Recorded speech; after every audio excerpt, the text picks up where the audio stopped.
Time to tackle the front wheel hub bearing on my 2017 F-150 Raptor. Let's make this DIY explode.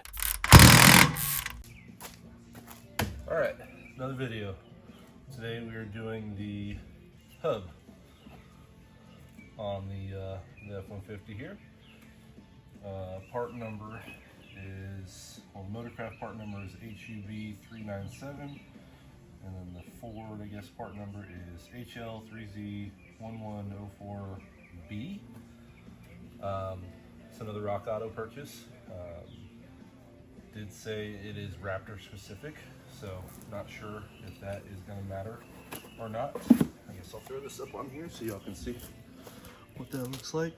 So there's your part number that I got today. A couple reasons we're changing this guy out. So driving around anything over 10-15 miles an hour, turning the steering wheel to the right slightly, I'll get kind of a grinding noise, almost like I'm going over those rumble strips when you're driving down the highway. And to me, you're loading up the driver's side wheel bearing, and that's where that noise is coming from, or at least from what I'm able to find, that's what that noise is. You'll also notice I have a sizable wheel spacer on here. Don't know if I did a video on putting these on, but in my infinite wisdom, I thought, hey, these will look cool until I get some actual wheels on here instead of the factory wheels. Let's poke them out a little bit, make it look a little bit more aggressive, a little more aggressive stance. There's differing opinions on these. That's obviously a pretty thick wheel spacer. These are 1.5 inches, and I think with my truck being at 133,000 miles and throwing an 1.5 inch wheel spacer on there, and these are Amazon specials. I didn't buy the expensive ones. There's a couple brands that people recommend when you're going to a spacer of this size, especially on these trucks. I went with the cheap ones. Probably hurt me. Probably a big reason why I'm having to do the hub today. But at 133,000 miles, I imagine this is something that's going to come up sooner rather than later anyway. So we're going to do that today. Knock that out. So that's my public service announcement on the spacers. If you're going to chance them, just know you may accelerate the wear on your wheel bearings, and they may go out sooner than you want them to. So just take that with a grain of salt. I've done 10, 12 millimeter spacers in the past on previous cars and had no issues. Making sure to have the hub centric ones that have the ring on the middle that make sure it aligns it perfectly onto the hub.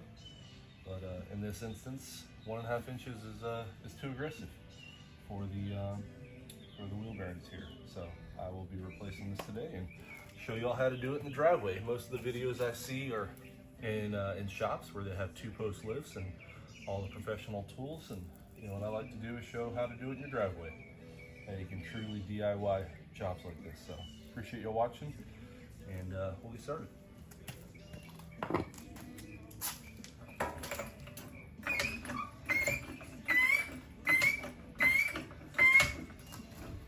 Jacked up a little bit. Undo the wheel here. Alright, jack it up the rest of the way. When I'm working on stuff like this, especially with how heavy these wheels are, I like to jack it up just enough to get the wheel off the ground. Also, put your parking brakes on. You are working on a little bit of a incline, especially in the driveway. So there we are, we're just off the ground, go a little bit higher. And I'm just gonna put jack stand under here for extra safety. Don't be a dummy, at least have a jack stand under there.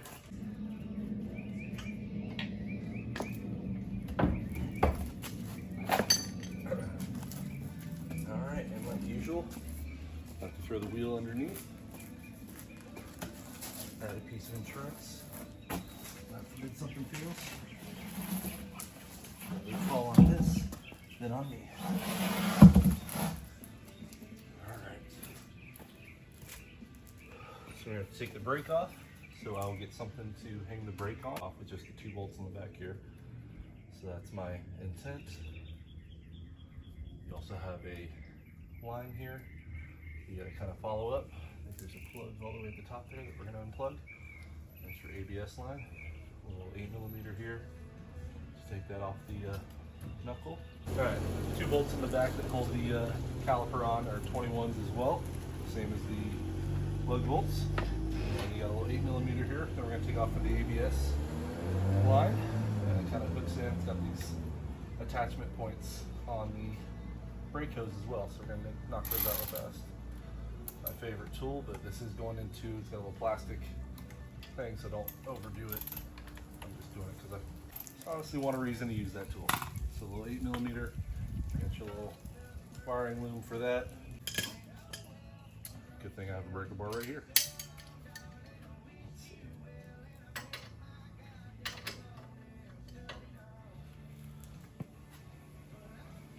There we go. Get in the old handy dandy breaker bar.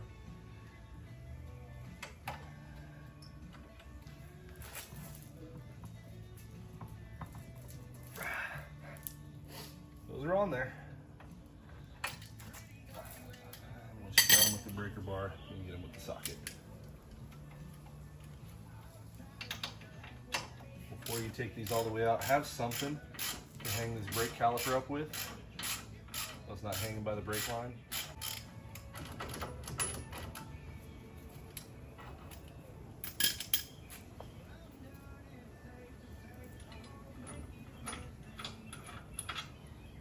One bolt.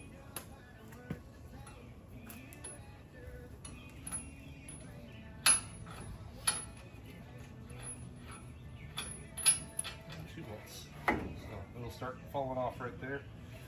Just be careful. You don't want to hang by the brake line. What I like to do is I'll just set it up here until I can get whatever I'm using to hold it where, or send it where it needs to go. So set it right there for now. And then I just get a piece of wire. And I'll just feed it through wherever I feel like it's a good spot. Do it right here. It's got it. And I'll just tie this up out of the way so it's not in our way. There we go. Up and out of the way. Cool. Pliers are the guys you want. You just wiggle these off. That's what I did last time. You don't need to go too tight, just so it's got a little bit of grip on there.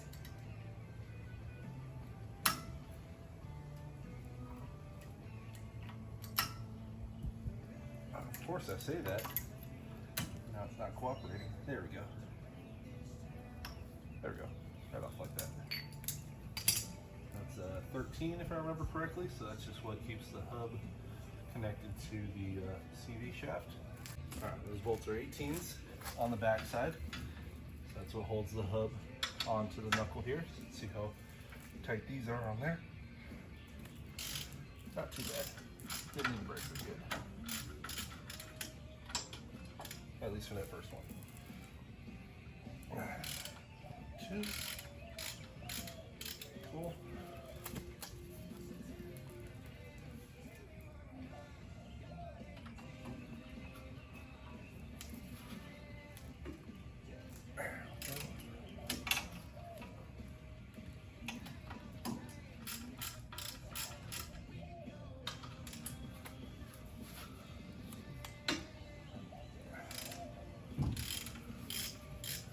All 4 loose. Another reason to use this guy. Loosen. 1.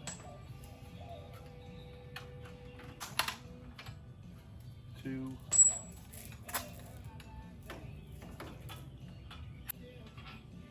3. And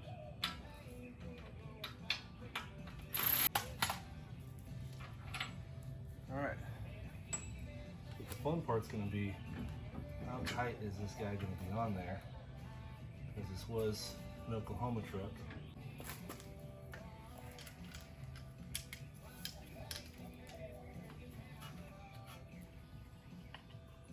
Should have done this with the caliper still on. That's not a tight bolt.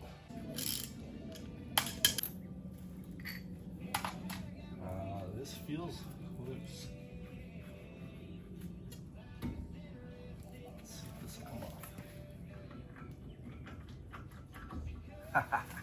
Alright, now don't get ahead of yourself here. Still gotta take the ABS line off before you yank that off. Even tall guys need step ladders sometimes. There you go. There's your ABS line off. And now this entire guy. Now I may regret this because I left the brake rotor on there, but we can use some brute force to get that off. But there is our guy off. All right, so we got the brake rotor off of the hub right there. My brake rotor is still in good condition. Good condition. I can't talk, sorry. And then there's our hub. Depending on where you live, this may be rusted on there. So it may take some good wax with a mallet. What I would say, again, I'm not an expert, whack the face of the rotor to try to jar it loose. Don't hit these threaded studs because you don't want to mess up the threads on there. So I would hit the face of this. Also, don't hit your rotor. You don't want to mess that up. You don't want big chunks in that, so don't hit the face of the rotor as well. I think you hit there. Or you can also do what I did, is since I'm replacing the hub and I don't care about the studs, you can screw up the studs. And I just took it from about here, dropped it, and the jolt dropped it and knocked the rotor off there for us. So, old hub that we're replacing feels fine to me. Does not have any kind of binding, doesn't really have any kind of issues to it. But what I've learned and what I've read is me spinning it by hand right here is not putting the same amount of force on it that I think, what is it, 6,000 pound truck is gonna do. So it's probably, me turning it by hand is not putting the same effort, the same forces that, again, a big truck's gonna do. So we're gonna replace it. So I got the new hub over there that we're gonna switch over here. What I'm gonna do, since this is going away, but I'm keeping my rotor, I'm gonna clean this up because it's pretty rusted on the inside. So I'm gonna take a wire wheel and a flappy disc and just kind of go to town on that. I'm also gonna take some brake parts cleaner and clean all the WD-40 and everything that's on here so that my braking surface is nice and clean. So I'm gonna knock that out right now and we'll do a reverse of the teardown. All right, new hub, old hub. I'm gonna make sure the part number is the same, which they are, they match. Plug's the same that's coming off of there. Wire looks about the same length. They're both got the same face size. Spinning it by hand doesn't feel, it feels a little bit tighter, but it doesn't feel a whole lot different than what's coming off. Let me do them back to back here. Maybe a little looser, and I feel a little bit of kind of maybe looseness compared to that one. So maybe that's all it takes. Again, I'm spinning it by hand, so it's not going to be that much of a difference. So we will put this guy on. Make sure to orient the wire towards the top because you got to feed it through. So you're going to go on here like this, get it onto the CV axle end, and then the wire is going to come up underneath the dust boot there. Be very careful. Maybe do that first and just make sure it feeds up there. You're not tweaking it or bending it. Don't know how sensitive those electronics are. And then it should just kind of press on, right like that. So we'll do that. Get those 4 bolts on there. Remember, make sure to Loctite your bolts when you're putting those on there. And then it's just a reverse of what we did to take it off. So we'll finish doing that right now. Before you put this new hub on, pull this guy off without kinking the wire there. You want to make sure, I cleaned up the face on the rotor, on the inside and outside of the rotor. Now I just want to make sure I clean up this face right here where the new hub is mounting, where the old hub was. So we're going to take a wire wheel and just clean this off. Okay? All right, nice smooth surface for the new hub to go on. I'll wipe that out with a towel, that way we're any debris that went in there. There. We got a little O-ring right here, so we'll take a little bit of this grease. Just grease that up a little bit. No binding or kinking on that guy. Alright. Yeah. Feed that wire up in that creased part. Feed your hub there. Right, like that.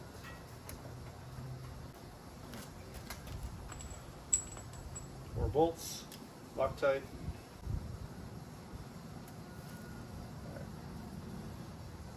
Through one by one.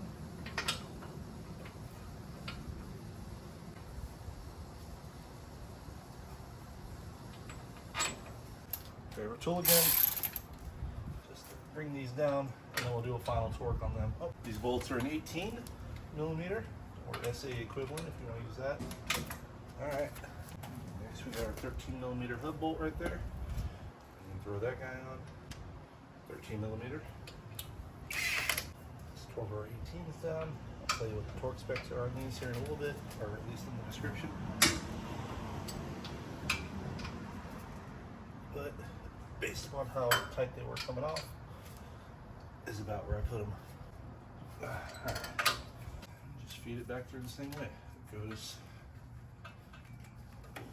behind right here, and it follows up here, up into the engine bay. Rotor.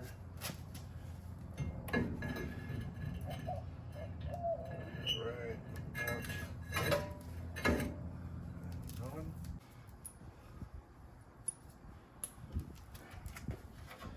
Put this dance again.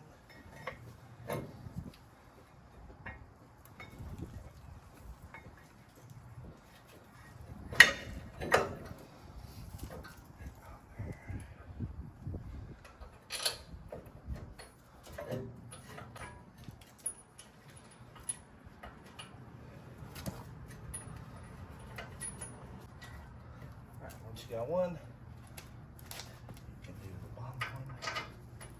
You should be able to just wiggle it. Or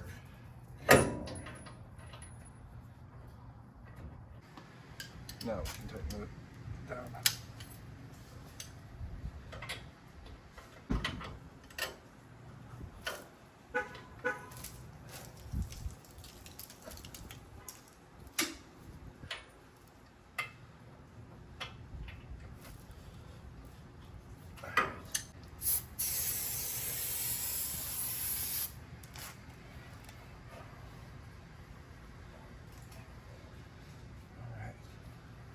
Guy off.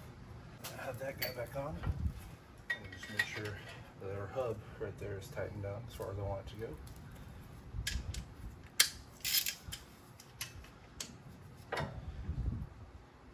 Yeah, we're good right there. Cool. Put this guy back on. A little dust cover for the CV nut.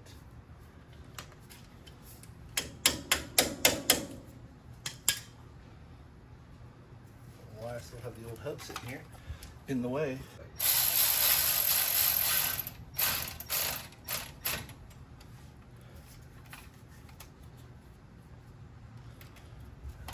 10 brake line bracket, same thing. A little bit tighter because that's metal. I mean, the bracket is metal. And then you can feed your ABS line into these little clips that hold it next to the brake line. At the time I'm making this video, I actually have a surprise purchase that I was not planning on making for this truck. Give you a hint, it's a part of the truck that I'm touching right now. And found a deal that was too good to pass up. So I went ahead and grabbed them. And when I say deal, I got them for more than half off than what they would be brand new. Now, the ones I got were a unique color, but they were the wheels I wanted. And so I was able to get them refinished, which I think is cool because I get to make them my own rather than buying somebody else's wheels that are the color they want them to be. And so I should be picking those up tomorrow. Today's Thursday. Should be picking those up tomorrow, Friday. Yeah, hopefully there will be a new set of something in this general region all the way around the truck.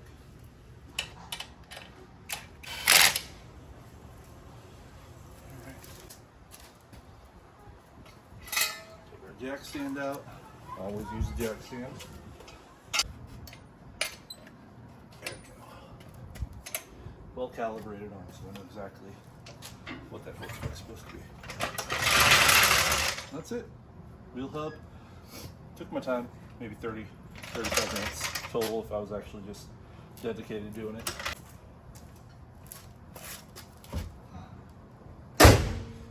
Likes and subscribes are free. We're almost at 300 subscribers, believe it or not, in this video. It would be cool to see that number start jumping up quicker, start doing cooler and cooler stuff, both with this and, as I promised on the X5, with the oil pump, downpipe and tune and all that fun stuff. So more stuff to come. Please subscribe, and we'll see you on the next one. Thanks for watching.